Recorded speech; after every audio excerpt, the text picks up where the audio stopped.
Hello, and welcome to the AusCannaPodcast. I'm your host, Christina McMullen.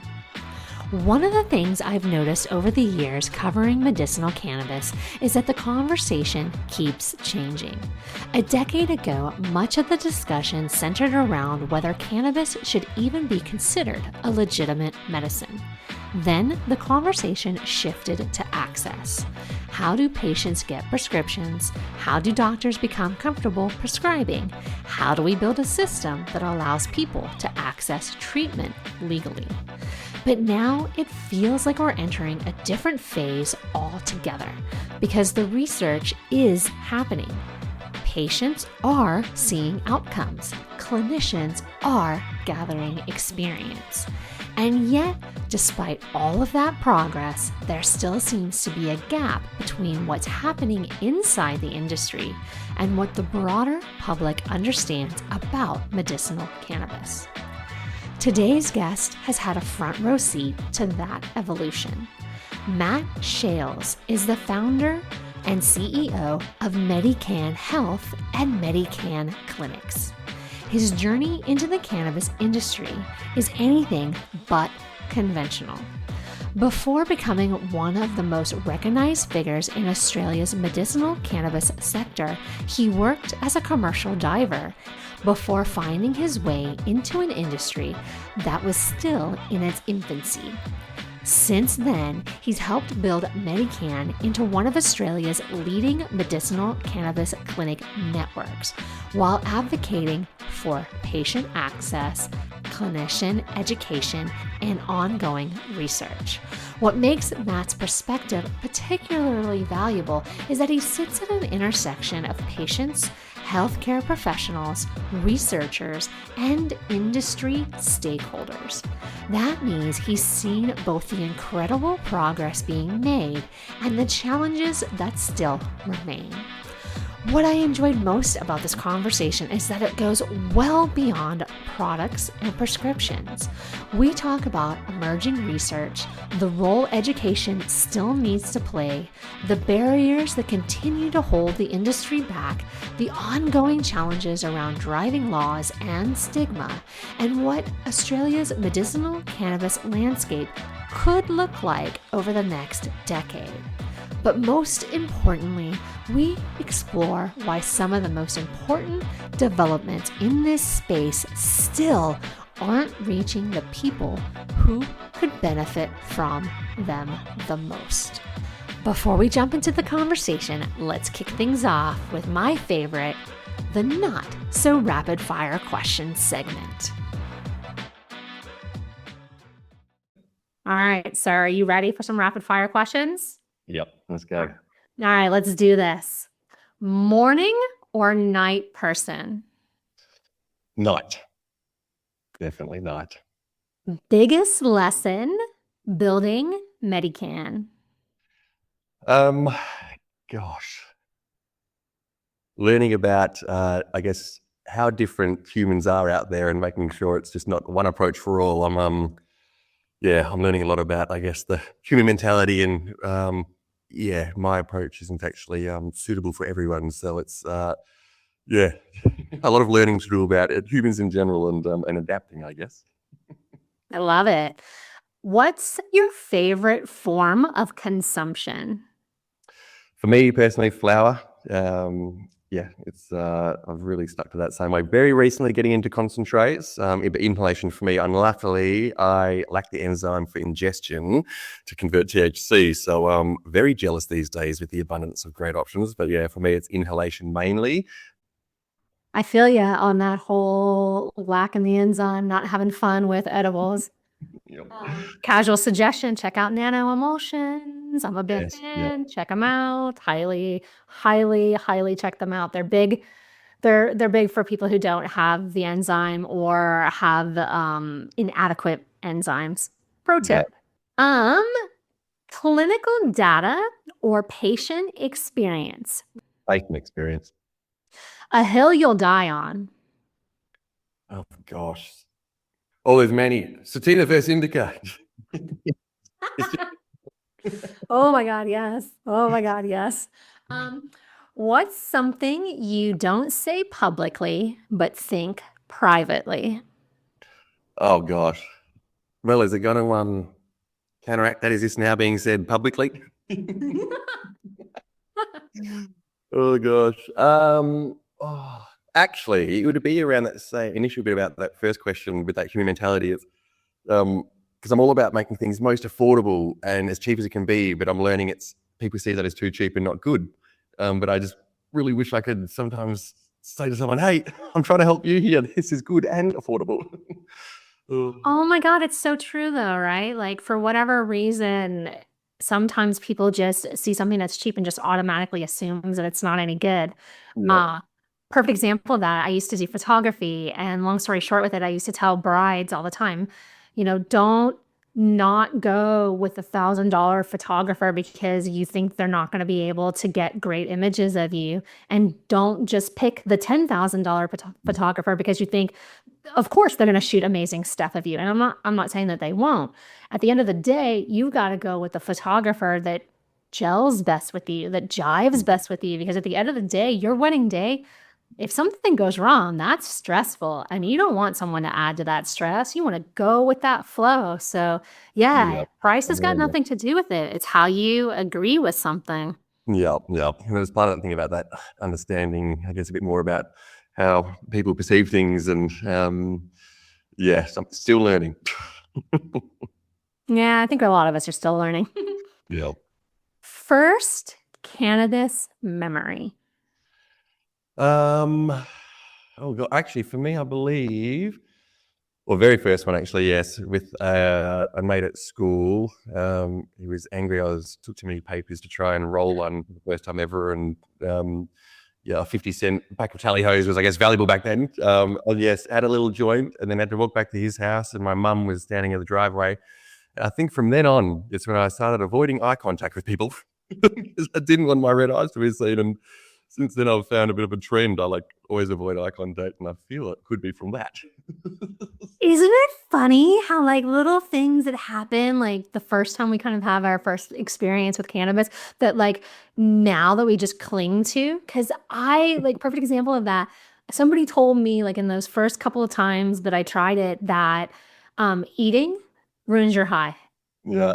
And so, like, as a teenager, you didn't have a lot of money. And so you were like, I can't do anything that's going to ruin my high. I want to be high as long as I possibly can. So we used to do everything to avoid the munchies. It'd be like, no, don't have the Right. munchies. Nope, I don't want to know. ruin that high. And now to this day, I still have that hang up. I avoid like as soon as a flower triggers the munchies in me, I'm like, oh no, we're out. Yeah, Can't have the yeah. munchies. Well, it's probably a good thing in the end. You've missed some lots of delicious food experiences that may not have been delicious otherwise, but you probably help shave off 20, 30 excess kilos maybe along the years. Maybe. I do sometimes wonder why I'm not like huge, like a sumo wrestler or something, right? That's it. When do you feel most out of your depth? Um, hmm. Initially, it was actually around I had I guess, imposter syndrome. I used to put CEOs on a pedestal or the government on a pedestal, thinking, yeah, that was some superhuman. And then, because I just came from a labouring background, and then realised, actually, no, we're all just humans. And actually realised I had quite a lot of knowledge. But initially, it was around that, getting into business in general, and then the research space. But again, I realised I've actually got a lot of knowledge in this specific area. So coupled up with the right people, it was a great team. So I'm feeling fairly confident these days in a lot of areas, but public speaking is definitely, I mean, if this was live, I'd be a lot more nervous, I think. But I'm learning more and more when I just do something. I actually realize, well, I have a position, I've got something to give. What I thought was fairly standard basic knowledge is still helpful for people. I'm feeling comfortable these days. I love it, sir. I love it a lot. One area, so I used to grow back in the day, but it's small scale. So when I do go to cultivation facilities and I walk into the rooms where it's all automated nutrients, things like that, there's no little handheld watering can like I used to do it. That's when I feel out of depth. I can't talk the talk there. I can talk the cultivation talk, but then that I don't have experience in that proper level. So I guess I've found these days actually a little bit out of depth in that area.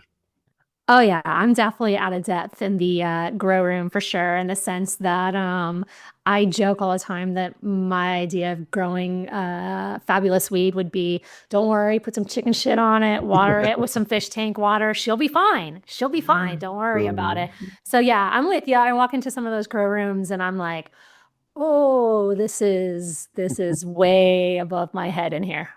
I love to be able to talk the talk. I can touch the plants and talk the talk there, but it's that behind the scenes side of things I start to lack a little because we're very hands on when I'd water a plant, see one little leaf start to claw. What's going on here? Search it up, blah blah, and yep, go and adjust everything. But I realise that's a different world to the bigger scale. But again, all it takes is a bit of passion and learn it and spend enough time there.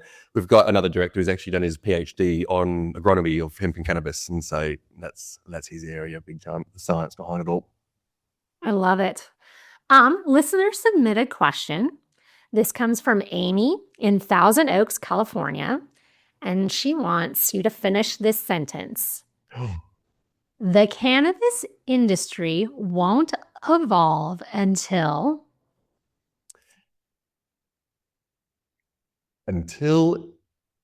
we have a new scheduling system. Actually, no, until it's legalized recreationally, actually. And we can not need to have a new scheduling system because a lot of the patients that are kind of clogging up the industry at the moment can get the cannabis where they need it appropriately through a regulated shop.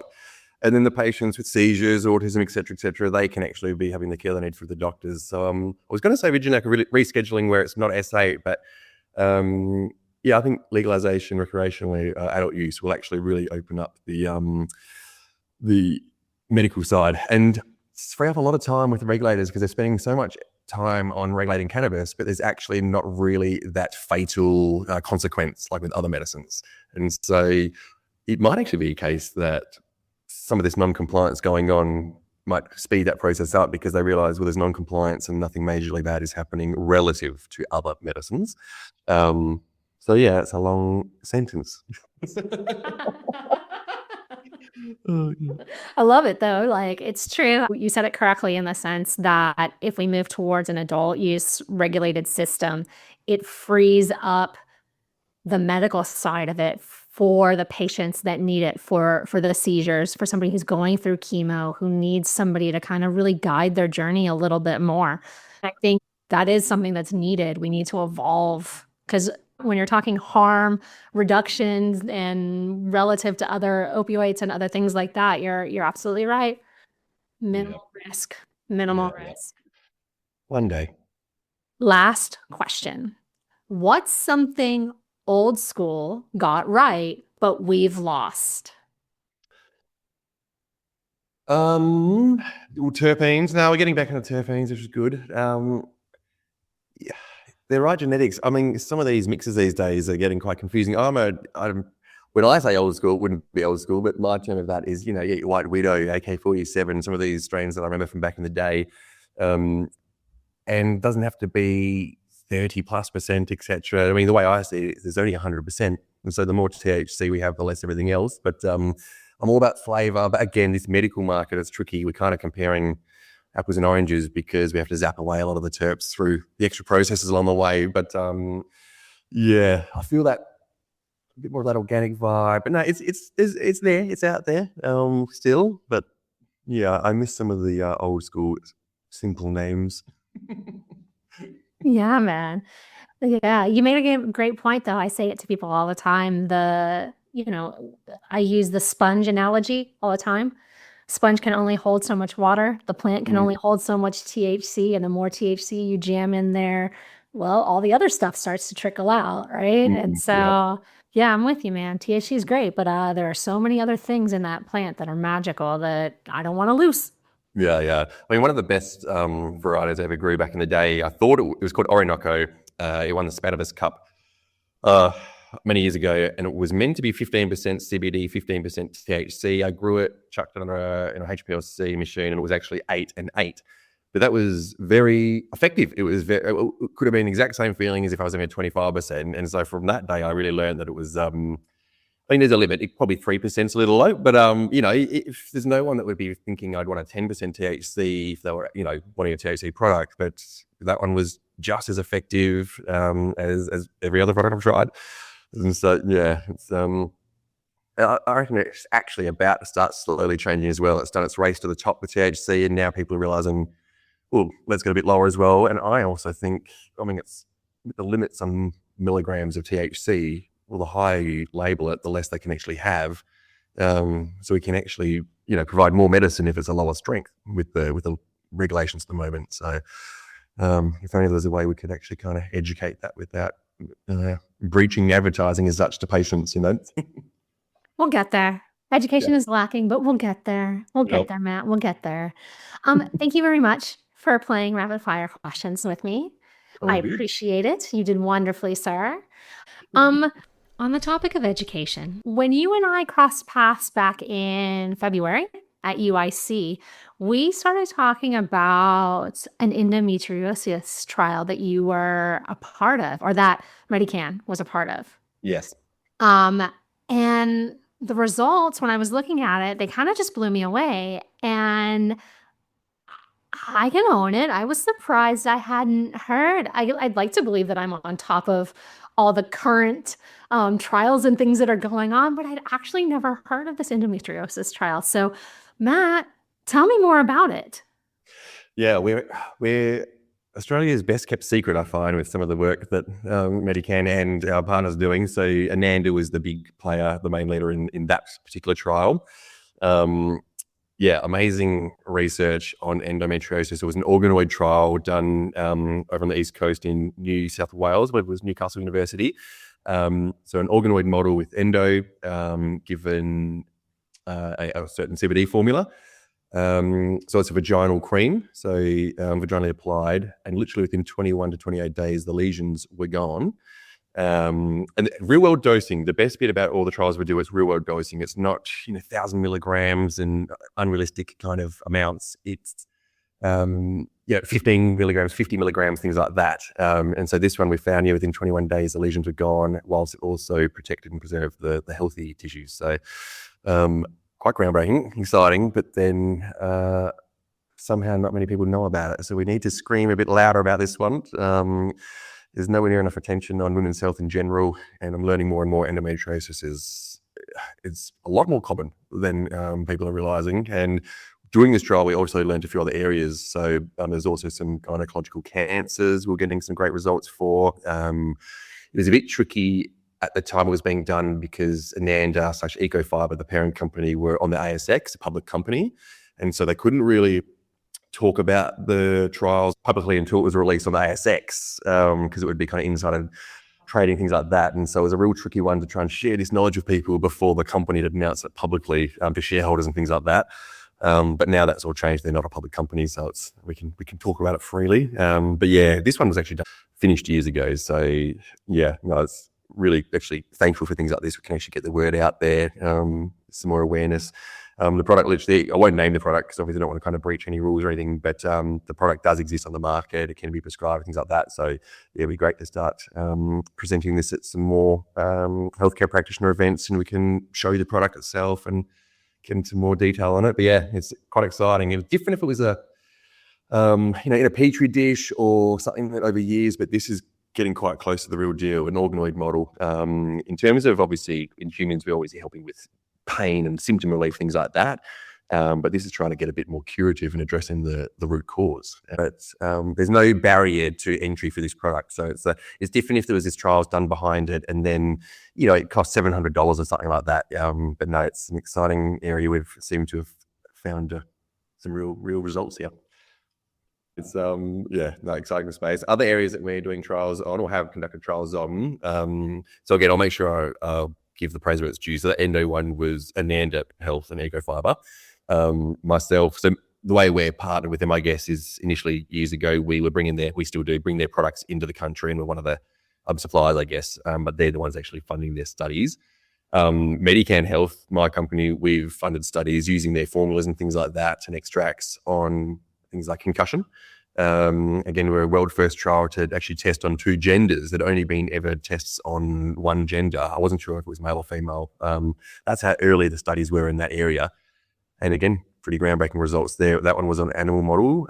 So a couple of mild traumatic brain injuries like in sport or car crash, literally only a couple of weeks of treatment. And it was as if concussion had never occurred when we looked at neuroinflammation, activated microglia in the cortex. And so again, and real world dosing. So super exciting there. They're still doing research to figure out what concussion really is.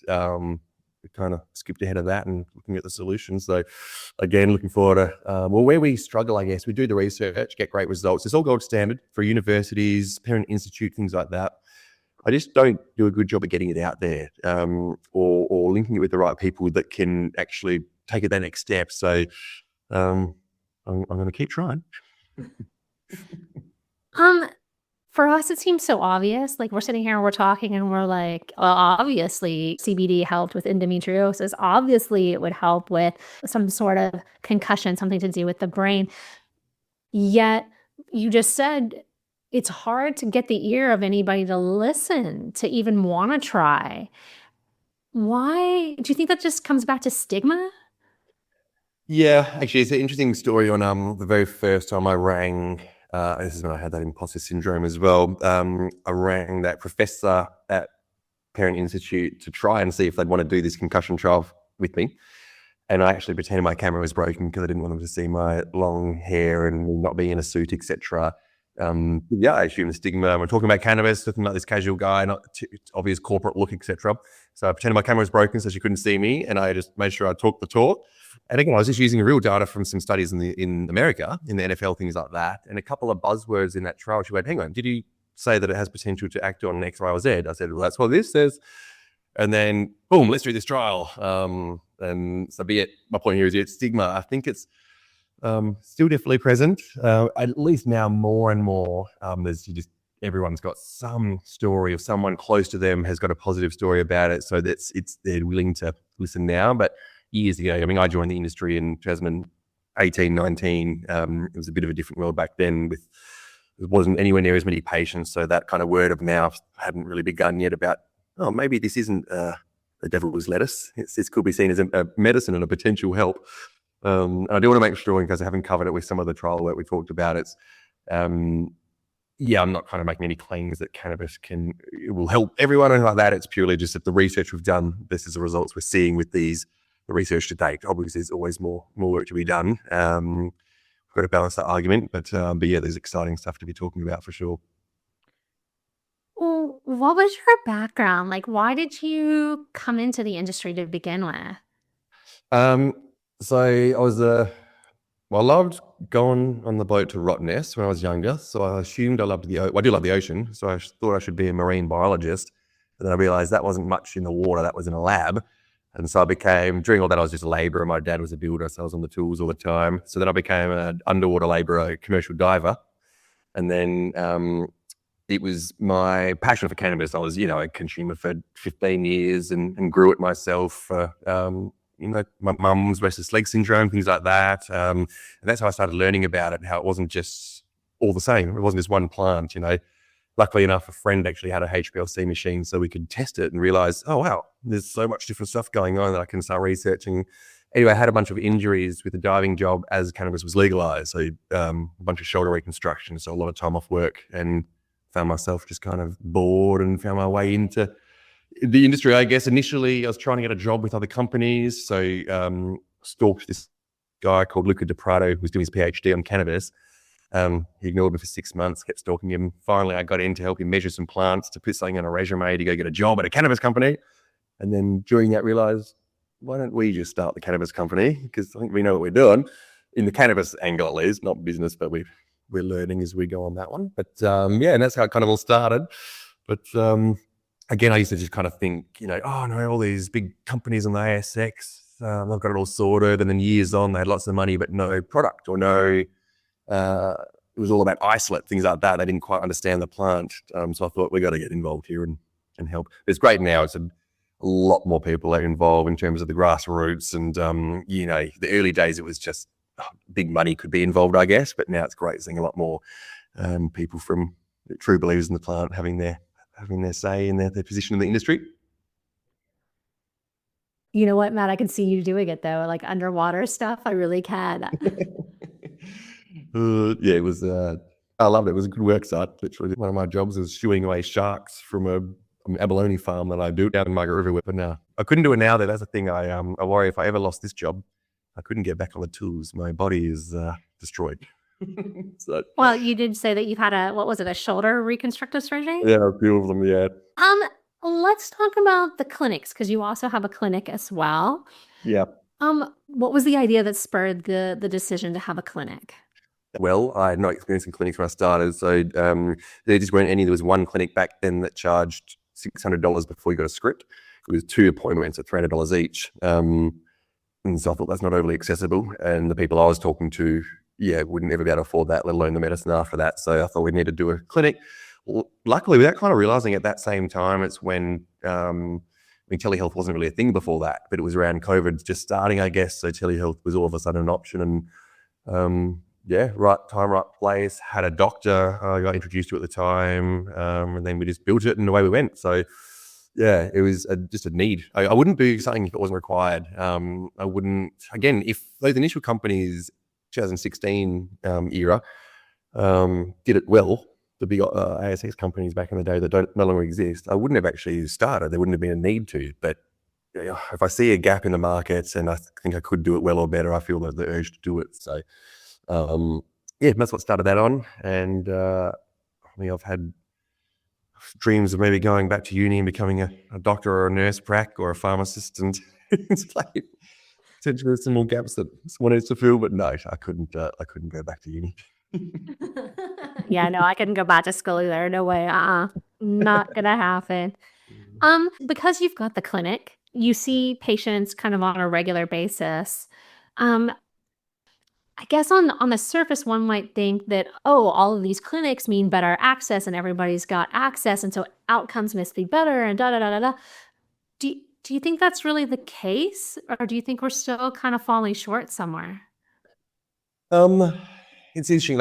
It's hard because I obviously don't know. There's to be so many companies out there that we don't really know of. They're just doing really good things quietly. It's not all about trying to boast about their revenue or anything like that, or be loud about what they're doing. And so I can only kind of talk about what we know of, which generally actually it seems like, well, the last couple of years it's more those negative stories we're hearing about, etc. But there's definitely a lot of good people out there. I always find myself getting stuck in a negative mindset, but there's a few that probably aren't doing good for people out there. But the vast majority of others that are in the industry, at least they're the industry for the better. They haven't started a company to try and shut cannabis down, so they're on our side. There's just a couple of the bad players that literally do ruin it for the rest. There'll be a bad news story, and then we literally do lose doctors the next day out of fear. The news story was not about us, and it was never about anything we're doing. But some doctors are like, well, I don't want to risk my license. This industry seems so risky, and they have many career options elsewhere, being a doctor. And so, it's a really tricky one there. But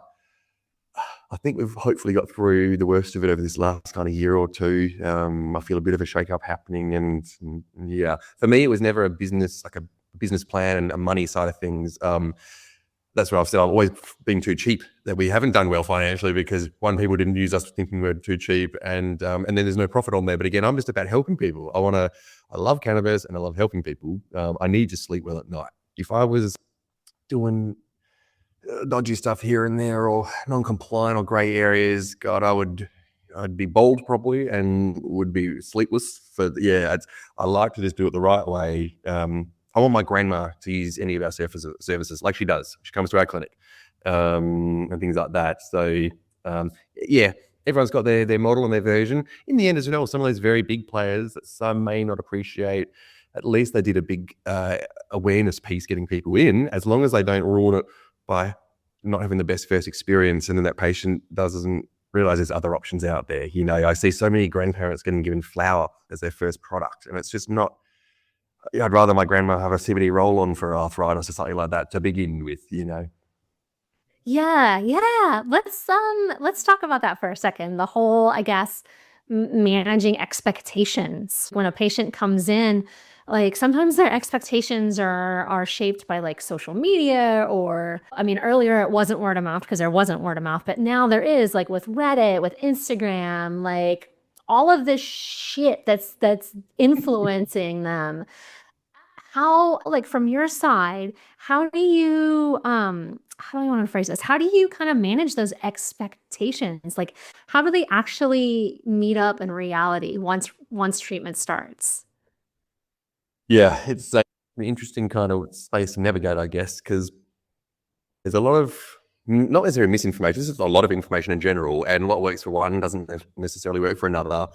And I find sometimes there can be these patterns formed where we assume a lot of people are asking for something, so that must be what is good and what's wanted. So when someone says, "What do you suggest?" Well, they just revert back to what's been asked for the most.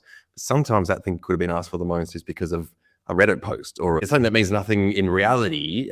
And so it's really tricky. But I find, because we're super agnostic at our clinic, it's the patient gets whatever they need. To our detriment, even if I've got the same product white labeled as someone else and ours is cheaper, it still I sometimes see the other one get done, but it's like, look, I don't want to be seen as forcing anything or whatever. And I want our doctors to trust us and feel like we're actually all on the same team. But it's a really delicate space because it's the relationship between the prescriber and the patient. And so I think maybe the pharmacy space is where that is other discussions can be had without interfering with the script at all. But yeah, it's a really delicate space. It's a hard one because it's one of the first kind of medicines, I guess, where it was already available before it became a prescription. So many, many patients out there do actually know what they need a bit more than some of the doctors may know what they may need. And they've got more experience. I've been self-medicating for 20 years. A doctor may only have 5 years experience in this so far. And so it's that fine balance because I can imagine the weird feeling of a patient coming in asking or telling the doctor what they should have. It's, yeah, gosh. Yeah, it's a tricky one but it's also, I think it's a way they go about it. Swearing, abusive, and not understanding that this is an S8 medicine. And I try and explain it in other ways and say, look, what you kind of asked for there is like 9 different S8 medicines. It's the equivalent of us giving you and then rattling off, methadone, this, that, the other. And they go, whoa, hang on. But it's just cannabis. I say, no, I know. It's not. It's the government look at it as lots of different S8 medicines. Not, yeah. When I do actually sometimes have to talk to a patient, when it gets escalated to me, definitely back in the day when there was not much awareness around the regs and whatnot, and WA had a very strict limit of 30, I can't remember if it's 30 or 40 milligrams of THC, both oral and inhaled, total. And that was just nothing, 0.1 grams without any oils either. And patients would think it's our rule. I said, I would love to be able to give you an ounce if we could, but we can't. It's the rules and regulations. And then they realize, oh, actually, okay, you're not against us. It's the rules, I remember one time a patient was asking about a vaporizer, how to use it. And I just said, well, hang on, let me turn mine on and see what temp it goes up to tell you. And he goes, oh, you've got one? I was like, yeah. He's like, are you one of us? I was like, yes, what do you mean? Of course. Yeah, I'm not I don't know what they thought we were, but I think a lot of people think we're government and we're the gatekeeper trying to restrict access. I'm like, no, I'm the opposite. I'm building this to give access, It's, but yeah, it's a tricky one. Only so much can be done through consults and things like that. So we've got to think of other ways to have community involved where we can talk about it, educate and not advertise as such. Again, going right back onto the question about awareness of our trials, I actually got told off for being on the news for our concussion trials. I never mentioned a brand or a product or anything like that. But the government said that there was no evidence that cannabis could treat concussion. And I was kind of, did you watch the story? I did the trial, but and so again, I'm not big business. I don't have huge financial backing. I started this with $50. And so like, if I get told off like that or told to take something down, I just do. So yeah, that's why a lot of the good stuff we're doing isn't seen, I guess, because we don't really publish it. But yeah, it's genuine stuff we're doing. So I think the TGA talk about intent, if it's that obvious angle of trying to just advertise or you do the wrong thing, but when they talk to us, they realize, okay, you're doing it the right way, you're meaning well, but no, you can't talk about it still. Or not on our websites, at least, definitely not on our clinic site, but not even on our MediCann health website. So I was like, oh, okay, but anyway, I listen. The whole thing's a balancing act. It really is. Like you brought up a really interesting point there, in the sense that I started AusCanna reviews because I was one of those patients that went to my doctor. This was 3.5 years ago now, maybe even close to 4 years, like a while. This was at the very beginning, right? And I asked my doctor for a recommendation, right? Like I have migraines, I have this, I have that, blah, blah, blah, blah. What do you recommend? And he literally told me, oh, try this product X. We'll just call it product X, right? And I was like, well, okay, well, tell me about product X. Why are you recommending it to me? And no shit, Matt, he literally said verbatim, oh, you'll love it. Everybody else does. And you know what? I fucking hated product X. Right. Yep. And that was the moment where I was like, no, like you're so way off base on what and like I said, he couldn't even give me, I don't know. Again, this is my doctor. He probably could have told me any bullshit at that time that other than everybody else is doing it, you'll do it too. Like, you know what, buddy? Yeah. Piss off. Like that that didn't help me on my journey at all. Yeah, it's kind of that one where you would see the patient, like my grandma, walk out with a flower instead of an oil or something. But then sometimes there's so many different angles of where it could come from. One could be purely the commercial thing about it. We've got the biggest margin on this. Let's move that product and hope not. But then the other angles could be that, again, doctors that mean well, they want to be involved and help prescribe. And then they're at a place that it is a high patient base wanting flower and even getting good results. And so maybe they assume that is the good option.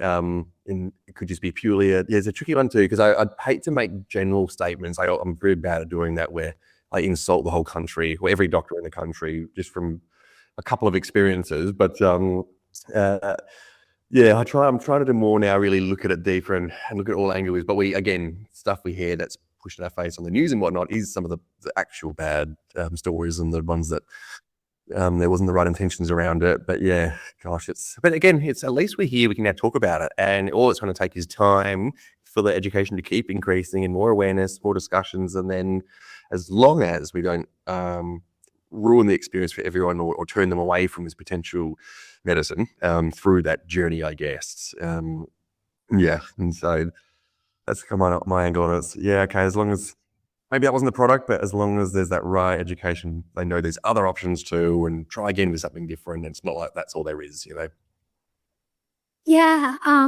it hasn't aired yet, but it will air by the time this episode comes out. I just did an episode with Netta Barrick from Can Compounding, and we were talking about how important it is for your prescriber to not give up on you. Right? Like if something doesn't work, it's okay. That's all right. There are a lot of other products out there to try. Don't give up. Keep trying. Yeah. Definitely with products, CBD dominant products where it's not as noticeable right away sometimes. And so I find a lot of people, you really need to keep that up more often, more consistent usage to have the best effect potentially. And some don't. And then generally they'll notice it when they stop. If they have been using it properly and then stop, they go, hang on a minute.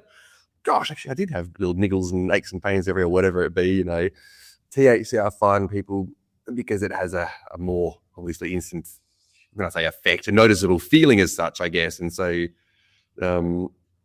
it's like, no, please just have this whole bottle for every day for the next month. Like, just keep at it and trust me, you will, let's see how it goes. But yeah, it's, I wouldn't mind trying to figure out some protocols that or a way to encourage that. But again, we got to be, it's not like we're selling chocolate. Like we can't say, all right, if you have that whole bottle of medicine, I'll give you, a discount next time on something. It's like, I'm sure there'd be some regulation that's obviously encouraging them to have medicines. It's like, oh God, no, I'm just, I'm getting that. But I do. That's why I'm giggling with you. I mean, I think part of that is, honestly, if CBD sat on our shelf at our pharmacy or any health food store like it does in California and places like that, I believe in my heart of hearts, more people would be picking up that bottle and giving it a whirl. Yeah. Well, we are working on, looking at the S3s trial side of things. Obviously, a few companies have tried and didn't get past beating placebo, but I believe some people were using things like hemp seed oil as a placebo, which can help. And also it was using isolate when I know that we don't have to just rely on isolate to still be in the S3, category. So you'll watch this space. Oh, I'm watching, because maybe that's a personal gripe of mine. Because I do understand from like the business perspective, when you're growing plants, you have space, and space is a commodity, and blah, blah, blah, blah, blah. And I understand that when you sell, obviously, I don't want to say obviously, but plants that have got higher THC get more, you sell more versus plants that potentially are just CBD plants. I wish that CBD products in general were just like, I just wish they were so much cheaper. And there are, again, you've touched on this. There are definitely price points for everybody to get into the market for various different things. But honest to goodness, like, why can't I just pick up an ounce of CBD flower for $50? Yeah. Gosh, well, you should have come to my hemp farm. I had to bury 400 kilos of CBD flower just because, it's just because it was a hemp farm, not a cannabis farm. But I just, again, grew it for fun because once I got into the license side of it all, I stopped growing myself in the bedroom, or in the lounge room, and became a fit and proper person. But I missed the plant so much, and when I got a hemp license, I could start growing it again. And yeah, we had 50,000 plants. I spelled Hemp Brothers, which is one of our brands, like retail brands in hemp. And so we're actually right next to the RAAF Air Force kind of base thing. And so planes would be always driving over, and I'm sure they'd be using that as a reference point. It's passing the Hemp Brother crop. We literally spelled it. You could see it from the sky. It was great. But you had to bury 300 or 400 kilos of CBD flower. That was heartbreaking because, again, that could have helped so many people. Okay, here we go. At the same week that I buried it from a WA licensed hemp farm, I imported our CBD from another country, which is just made from hemp. And we sell that as a medicine. And it's like, please make it make sense. But again, I went into Parliament and explained the whole story. And again, I'm like, now I'm telling you this not to make it illegal for me to import the hemp and open up us to use our own. But yeah, gosh, it's, slowly but surely we're getting there. Do you think I think the government could do more to support our local growers? Yeah, like even in that side, just having full use of the plant. So right now, our hemp license side of things is just for your seed, fiber for clothing, things like that. Expect us to put the flower itself, just don't touch it, bury that. If we could actually be using the whole plant, like in other countries, you've got, like in America, you got your over-the-counter kind of CBD space from hemp, etc. Or it could be just a case, if it doesn't go that far, I'd love it to, but maybe at least the flowers or the CBD side of it for extraction that can be put into the medical side through a medical manufacturer. And so our byproduct is actually a very valuable thing. Right now, we're bidding the most expensive bit in the hemp industry, and using byproduct, I guess, for products. So yeah, again, that stigma is definitely what's all around that. I mean, they grow poppies openly with no fences around, and that's fine. But all of a sudden, hemp, it's taking them a bit to get their head around. But again, at least now we can talk about it, have these discussions with the right people. Luca, the other director I mentioned, for MediCann, he did his PhD also on regeneration of post-mine land using hemp. And so I'm sure we could get the right person in that room with him. There's billions of dollars of projects there with right now they're spending on trying to fix the land and/or pulling the bad stuff from the, when they dump water, what that's doing to the environment now, and they've got to tank water literally thousands of k's away. Hemp could actually be the solution, and then they could sell it after as well. Like, there's so much positive. So it's all about getting the right people to talk that know what they're talking about, I guess, to make these things happen. So again, if anyone's listening. Right. Hello. Mic check, 1, 2, 3. Yeah. It is on. Anybody? What would your ideal, like, perfect world, what would cannabis access look like to you? Perfect world. Your shops for adult use, where it's nicely regulated, in terms of actually, it's not people growing in the backyard. It's still knowing it's actually growing well. But then it can just be grown and sold in the same building almost. And then the medical market's still definitely existing. I don't think it's a one or the other. Both are needed. I mean, I've seen my cannabis use initially, it's just for fairly casual stuff, my overactive mind and sleep and things like that, pain. Once I started getting the medical side a lot heavier and saw the families of the children we're helping and the bigger picture stuff, I realized, okay, no, there's definitely need to be always doctors involved for many patient groups and continuity of supply and that kind of stuff.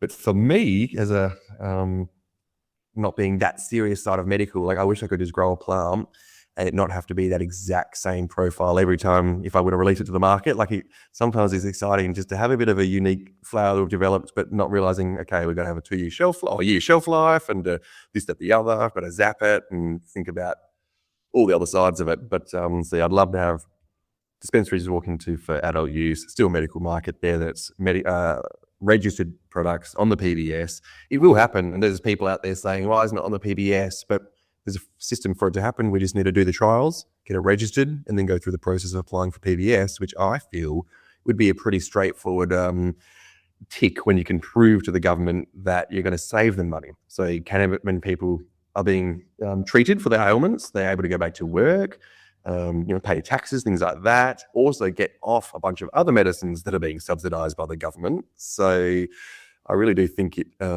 if the right trials are done, the evidence would be there to support it. And then it's a $38 medicine for anyone in the country. That's what I'd love to see it getting to. I think it's been 10 years it's legalised for now. If people had put in a lot of money in the earlier days, would be very, very, very close or pretty much there now with registered medicines.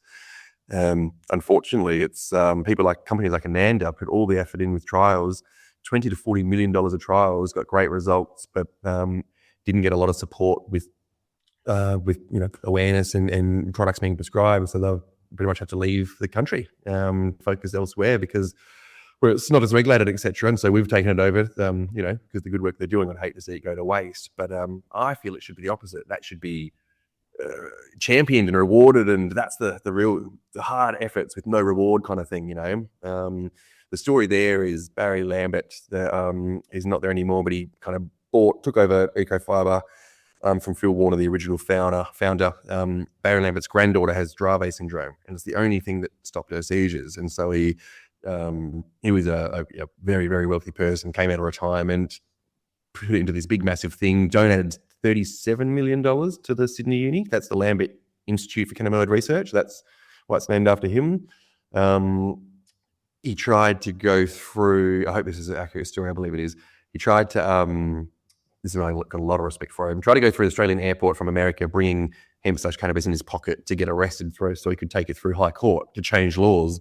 And because he's got the funds to just do all that, they didn't arrest him because I think they knew it would be a whole hard slog after that. But I was like, that's the kind of people we need to really, it's not just about buying and selling something. Let's actually make this industry. We need to build the industry first. So yeah, that's the story about all that. I digress. Sorry. I'm with you though. I want to move into more like real personalized care because you hit on something that I say all the time. We just want to be normal, productive members of society. We just want to go back to work. We just want to walk the dog. We just want to hang out with our grandkids. We just want to, go to work, whatever it is. We just want to participate. And you're right on some level. I don't know why the government can't see that. Like on the whole, that's billions of dollars you could be saving by just having an entire workforce show back up to work. Yep. Yeah, exactly. Yeah. Not to mention the tax on the adult use side. I actually kind of thought COVID might speed that up with everything that went through there. Maybe now this war, and if we all go broke from it again, they get that desperate, they have to legalize something. And unfortunately, we're learning more and more. I'm learning more and more.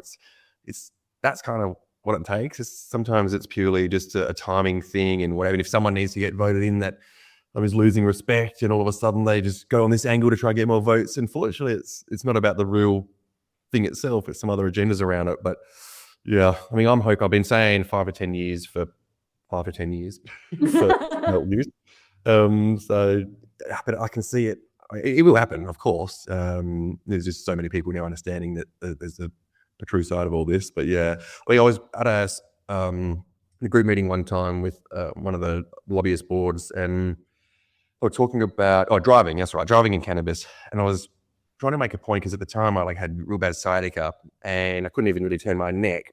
And would they prefer someone driving with certain ailments and that kind of impairment, I guess, or distraction or whatever it is, or having their medicine last night and not having my pain or whatever, be able to drive properly, look at my rearview mirrors, probably the right answer is probably a law that I shouldn't have been driving injured anyway. I don't know, but it's you just compare it against being on cannabis or not, and not looking at full picture sometimes of okay, well, you're fine for someone to drive with severe pain or whatever, or anxiety and things like that. That may actually result in a worse outcome. But again, it's that right person that can eloquently say these things. I am not that person, so there's nice speakers that get in the right groups that can, that light bulb moment, oh, hang on, that makes sense. And why I've been looking at it this way. Even with the drug driving thing, it's when I was going through the WA committee hearing on cannabis and hemp, I was the last speaker in there, and I was watching all the videos, and they kept talking about, how do we tell the difference from, one was how do we tell the difference from prescribed to not prescribed cannabis? This is like the police. And I was like, well, one's in a sandwich bag and one's in a prescription jar. It's pretty obvious. Or how do we, the mining sites, how do we tell if someone's impaired or not and on cannabis? And it's like, the people saying, well, how do you tell if they're on benzos or any other medicine? They say, well, we visually assess them. So there you go. You just answer that. Like it's really not hard, guys. But the stigma, it's this stigma about this scary different thing, cannabis, that's taking some people a long time to understand. Like, hang on, it should just be now put in that category if they're prescribed and they're not impaired. Same as them being given their painkillers and not impaired. So just treat it like that. That's my view. One of my favorite things to do in conversations with people, especially when I'm having conversations in the morning with people, is, we're sitting there, we're yip-yapping, blah, blah, blah, we're going back and forth. And then, something about the driving laws will come up, or I'll work it into the conversation very casually. And then I always like to say, I don't know, you and I have been sitting here talking for, 10 minutes, 20 minutes. Do you think I'm under the influence? And they'll always be like, well, no, you're lucid. You're this, we're having a call. I'm like, yeah, but if I got into the car right now and I drove to go pick up my kid, I'd lose my license. Yeah. I'm like, so tell me how that's fair. Yeah, exactly. Yep. Right? Like, it's not. Yeah, no, a lot of those banging the head against the wall kind of scenario, like, make it make sense. Yeah. A lot of the conversations that I have with patients or potential patients, the driving laws is what stops them. And so they'll keep popping the opioids, but they won't even try just regular CBD, even if it's not got like it's an isolate, there's nothing else in it. But they again go back to that stigma. Oh no, I can't have weed. I'll fail my RBT. I can't have weed. And you're like, I've got to hand my license in. I had about you got to give your license in. I was like, no, you do not. No, you're not. It's CBD. You'll be okay. Just try it, right? But yet they won't, because they're so scared of losing their license. If they lose their license, they lose their job, they lose their money, they can't keep a roof over their head, blah, blah, blah, blah, blah, spiral. Yeah. And I've then got to put myself in a position where I realize I'm rather privileged to, I make the rules at my company. And so I won't drug test myself and things like that. And other people aren't in that position, and it's kind of like that thought of the reliability of the job or the car or whatever it is. It's just not worth that risk at all, even though we're like, oh, it's fine, just brush your teeth. But it's, again, it's like when I'm telling like my grandma or something, don't worry, if I arrest you, it'll be thrown out in court. And she's like, what? I got to go to court? And I'm like, oh, okay, that alone is off-putting. Okay, all good. Yeah, it's fair enough. Yeah, exactly. Like I'm like you. I'm extremely privileged in the sense that I live somewhere where I can walk pretty much everywhere I want to go. I joke, I spend probably less than 2 hours an entire month behind the wheel. I do very little driving because I walk everywhere, right? I'm extremely lucky like that.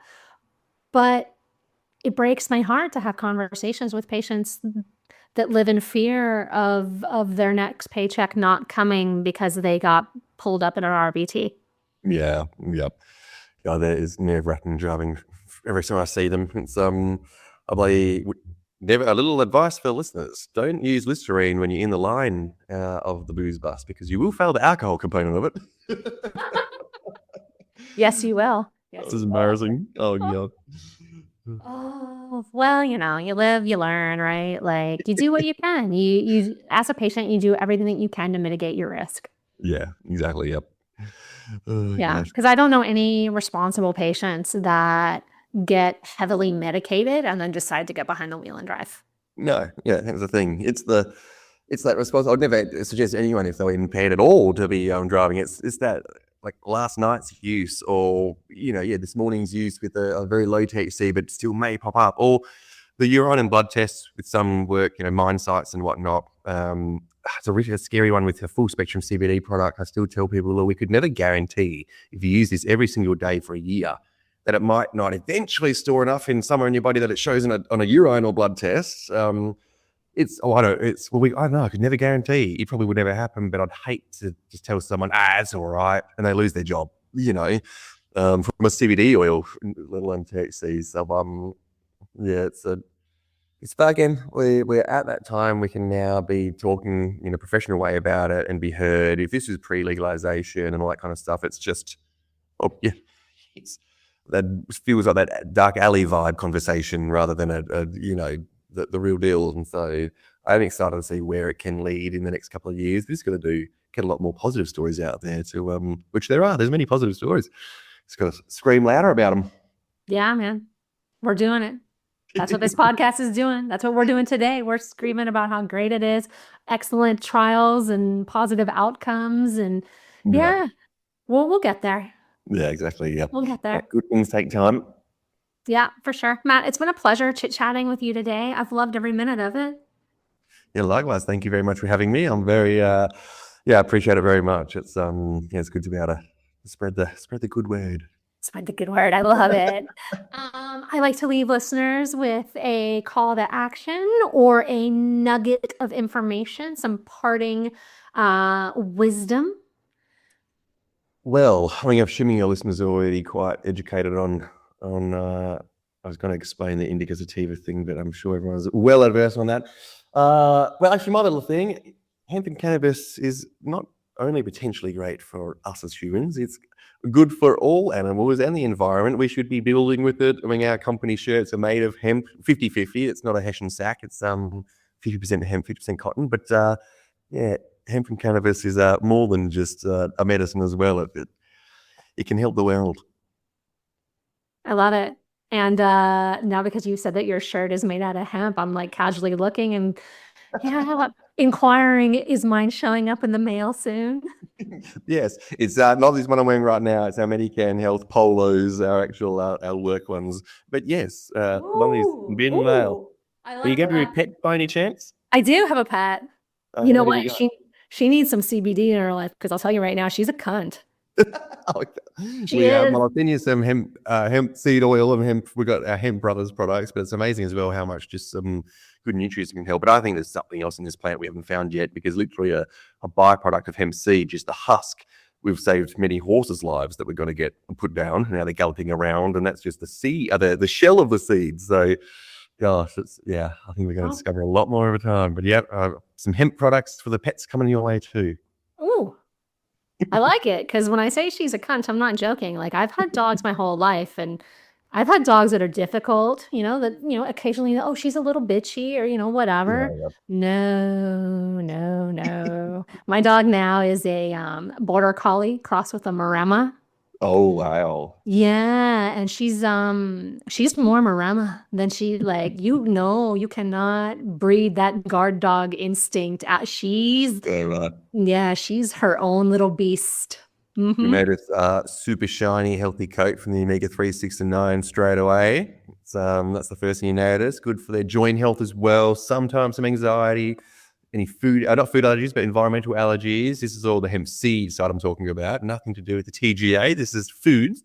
But great nutrients. So it's, I reckon there's something else. And to add to that, a last call of action is anyone interested in any of the research we're doing, any of our projects, I'm all about collaboration. I think we can actually work together and have a bigger impact. So please feel free to reach out. I'm all about collaboration. But thank you again for having me. I really appreciate it. No, Matt, like I said, it was absolutely wonderful having you on. Thank you. Thank you. And that's a wrap for this episode of the AusCannaPodcast.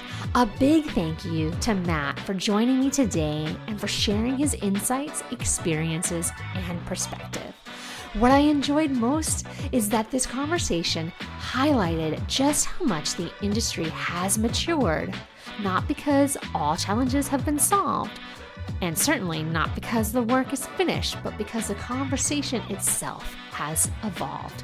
We're no longer talking about whether medicinal cannabis belongs in healthcare. We're talking about how we improve education, how we expand research, how we create better patient outcomes, and how we ensure the people who need this information can actually access it. One theme that keeps coming up throughout today's discussion was the importance of curiosity, the willingness to keep asking questions, to explore the evidence, and to remain open to what we're continuing to learn about this plant. Because while medicinal cannabis has come a long way in Australia, there is still a significant gap between what many patients experience, what the research is showing, and what the broader community understands. Bridging the gap is going to require better conversations, better education, and continued collaboration across the entire sector. And that's exactly why discussions like this matter. As always, if this episode resonated with you, it would mean a lot if you left a 5-star review or shared it with someone who might need to hear it. And if you'd like to support independent cannabis education and patient advocacy here in Australia, you can support the show at buymeacoffee.com/AusCannaPodcast. Until we meet again, friends, thank you for taking time out of your busy schedule to listen. And remember, River Phoenix once said, "Run to the rescue with love, and peace will follow."